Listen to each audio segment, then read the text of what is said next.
now vital P1. Hey, coffee box. Come here. Point to the right for this jump, will you? This is the story of Larry Pine, the middle school kid. You started everything. Oh, I can't see. I can't see. What's the matter? I got my eyes closed. Oh, crap. Come on. I always identify with Larry the most, particularly because we share a hometown, as well as a love for tasty cakes. He was born in Lewisburg in Philadelphia, Pennsylvania. Later in life, when he retired to the motion picture.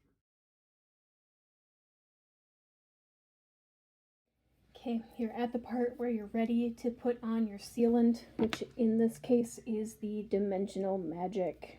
See, Dimensional Magic, that's why I call it that. This is meant to seal the Sharpie onto your piece so that it doesn't rub off or wear off with time. It'll also give it a little bit of a raised edge, and it'll just help to give it a more like finished appearance. So you're going to take your cap off your Dimensional Magic.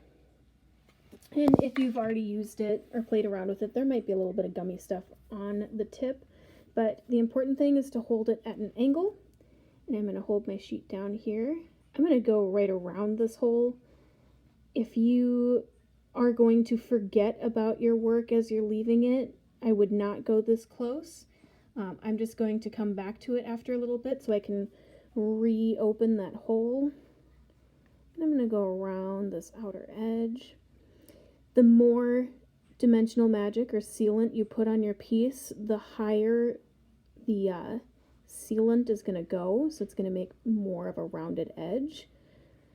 I'm just using the tip to spread it out a little bit because I don't really need a super high rounded edge. Spreading it. It's important not to shake it because otherwise you get bubbles like that. In here. Oh no. I had accidentally dropped my bottle right before starting this video. So if you get little bubbles like that, you can either take a toothpick or one of your needles or something else sharp. I'm just going to use a little piece of scrap from cutting these things out, and I'm going to pop that bubble.